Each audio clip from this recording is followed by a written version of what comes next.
اگر اللہ کے قریب جانا ہے، یہ ان لوگوں کے لیے جو معرفت الہی کے متلاشی ہیں، وہ خاص توجہ کریں۔ اگر رب کریم کے قریب جانا ہے تو پھر ایک ذہن بنائیں کہ میرا رب میرے ساتھ ہے، میرا رب میرے نحن اقرب الیہ من حبل الورید۔ اور درویش کہتے ہیں جے میں تینوں اندر جانا تو پھر مقید جانا، جے میں تینوں باہر جانا تے اندر کون سمانا، اندر بھی تو ہے تے باہر بھی تو، وچ بلا کون نمانا۔ پھر تصور کریں کہ اللہ میرے ساتھ ہے۔ حضرت جنید بغدادی رحمت اللہ علیہ کہتے ہیں میں نے اپنے مرشد سے کہا کوئی وظیفہ جو پڑھا کروں، فرمانے لگے جنید پڑھا کر کے اللہ میرے ساتھ ہے اور اللہ مجھے دیکھ رہا ہے، یہ وظیفہ پڑھا کر۔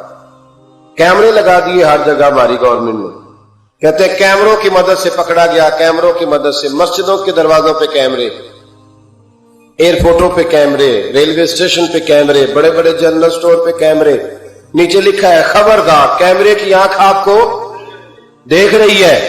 کیمرے کی آنکھ دیکھے تو لوگ گناہ نہیں کرتے، تو یہ کیوں نہیں سوچتے کہ رب ہمیں دیکھ رہا ہے؟ یہ تصور کیوں نہیں جمتا کہ رب ہمیں؟ اور اللہ فرماتے ولی من خاف مقام ربہ جنتان، جو اللہ کے سامنے کھڑے ہونے سے ڈر جائے گا نا، اللہ اسے 2 جنتیں عطا فرمائے گا۔ اللہ اسے ایک دفعہ اگر کوئی ڈر گیا اللہ کے سامنے کھڑے ہونے، کتنی دفعہ بولے تو صحیح۔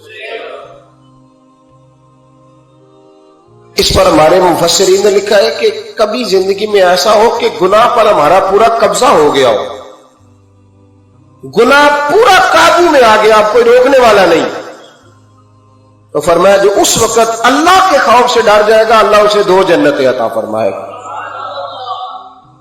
امام شافعی رحمت اللہ علیہ کے زمانے میں نا ایک بادشاہ کا اپنی بیوی سے جھگڑا ہو گیا، تو وہ بھی ملکہ تھی، کسی بادشاہ کی بیٹی تھی، شہزادی تھی، اس نے بھی سخت جملہ کہا، کہنے لگی چل دور ہٹ جہنمی معاذ اللہ۔ اب اس نے اپنے خامد کو جہنمی کہا تو وہ کہنے لگا اس کا خامد کہ اچھا تو مجھے جہنمی کہتی ہے، جا پھر اگر میں جنتی نہیں تو تجھے 3 طلاقیں۔ اب کیسے ثابت ہو کہ جنتی ہے کہ جہنمی ہے؟ کیسے پتہ چلے گا؟ علماء سے پوچھا تو وہ کہنے لگے ہم کیسے بتائیں، کون ڈگری دے کہ تو جنتی ہے کہ جہنمی ہے؟ بات دور نکل گئی۔ امام شافعی کے پاس گیا، وہ رسوخ رکھتے ہیں علم فقہ کا، ان کے پاس گیا، جا کے کہنے لگا حضور یہ مسئلہ ہے۔ امام صاحب فرمانے لگے اکیلے میں مجھے ملتے ہو؟ وہ اندر آیا، کچھ دیر گفتگو ہوئی تو امام صاحب فرمانے لگے لو جی یہ بندہ جنتی ہے، اس کی بیوی کو طلاق کوئی نہیں ہوئی، یہ جنتی ہے۔ آپ کو پتہ ہے لوگ فتویٰ جلدی دے دیتے ہیں، کچھ لوگ خلاف تقریریں کرنے لگے کہ بادشاہ تھا تو امام صاحب نے بچا لیا، کیسے آپ نے ڈگری دے دی کہ جنتی ہے جی؟ تو امام صاحب کہنے لگے تم بحث نہ کرتے تو میں بات پردے میں رہنے دیتا۔ سنو، میں نے بادشاہ کو تنہائی میں بلا کے پوچھا ہے کہ کبھی اللہ سے بھی ڈرے ہو؟ صرف اس لیے کہ اس وقت اللہ دیکھ رہا ہے۔ یہ نیت کبھی بندوں سے ڈر کے تو بندے بڑے گناہ نہیں نہ کرتے، کبھی اللہ سے ڈر کے بھی چھوڑا ہے؟ تو بادشاہ کہنے لگا بالکل چھوڑا ہے۔ میری ایک کنیز تھی بڑی خوبصورت، غریب گھر کی ملازمہ، غریب گھرانے کی تھی، ایک دن میں آیا تو میرے کمرے میں صفائی کر رہی تھی، معاذ اللہ میرا اس پہ دل آ گیا، میں نے دروازہ بند کر لیا۔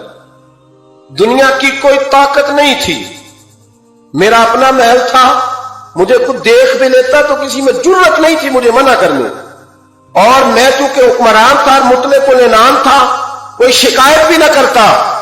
لیکن جب میں نے اس کی طرف ہاتھ بڑھایا تو اس نے ایک ہی لفظ کہا، کہنے لگی تو اللہ سے نہیں ڈرتا؟ تو اللہ سے نہیں ڈرتا؟ کہنے لگا کوئی نہیں تھا امام صاحب مجھے منع کرنے والا، کوئی نہیں تھا۔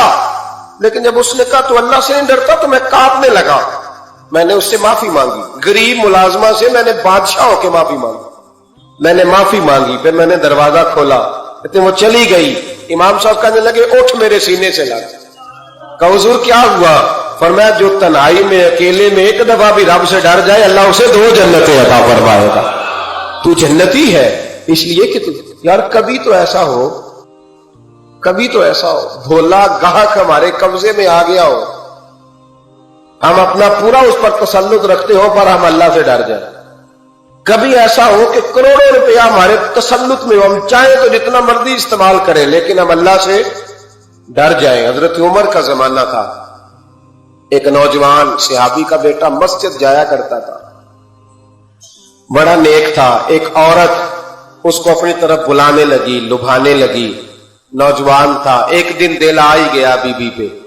عشاء کی نماز پڑھ کے اس کے گھر کی طرف جا رہا تھا کہ کسی قاری صاحب نے آیت پڑھ دی، ولی من خاف مقام ربہ جنتان، جو اللہ کے سامنے کھڑے ہونے سے ڈرے گا رب 2 جنتیں عطا کرے.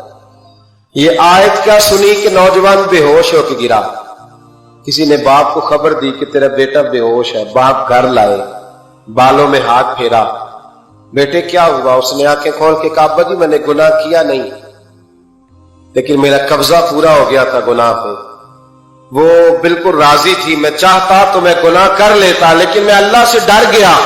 کیا واقعی رب مجھے 2 جنتیں دے گا؟ تو باپ نے ماتھا چوما کا بیٹا اللہ کے وعدے بڑے ہی سچے ہیں، بڑے سچے ہیں. تو یہ تصور کر کے اللہ مجھے دیکھ رہا ہے، پھر ڈر جا، واقعی 2 جنتیں دے گا. اس نوجوان نے چیخ ماری اور روح ہی پرواز کر دی. رات کو جنازہ پڑا، دفن کر دیا. صبح حضرت عمر آئے، فرمایا اتنا نیک نوجوان تھا تو مجھے کیوں نہیں بتایا؟ میں اس کے غسل میں شریک ہوتا، کفن میں شریک ہوتا، میں جنازہ پڑھاتا. حضور بس رات دیر ہو گئی، دفن کر دیا. امام سیوطی نے لکھا، ابن کثیر نے لکھا، ابن عساکر نے لکھا. حضرت جناب عمر فاروق فرمانے لگے مجھے بتاؤ تو صحیح اس کی قبر کہاں ہے؟ نیک ہو کوئی بندہ تو قبر پہ جانا چاہیے. فرمایا بتاؤ قبر کہاں ہے؟ حضرت عمر کو قبر پہ لے گئے تو سیدنا فاروق اعظم قبر پر کھڑے ہو کے فرمانے لگے نوجوان مجھے امید ہے اللہ نے تجھے 2 جنتیں دی ہوں گی. حضرت عمر کہتے ہیں مجھے اللہ کی قسم قبر کے اندر سے بول پڑا کامل پیرونا دے باہو قبر جنا دی جیوے. قبر کے اندر سے بول پڑا، کہنے لگا عمر امید والی بات نہیں، میرے رب کے وعدے بڑے سچے ہیں. اس نے واقعی مجھے 2 جنتیں عطا فرمائی، اس نے واقعی 2 جنتیں دی ہیں.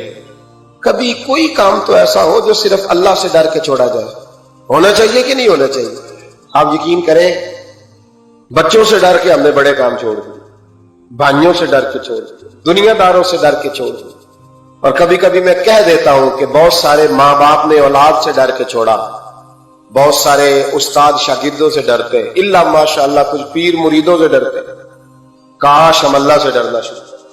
جب رب سے ڈرو گے پھر کسی اور سے نہیں ڈرو گے. اللہ کا خوف سنوارتا ہے، سجاتا ہے. یہ ذہن بنائے.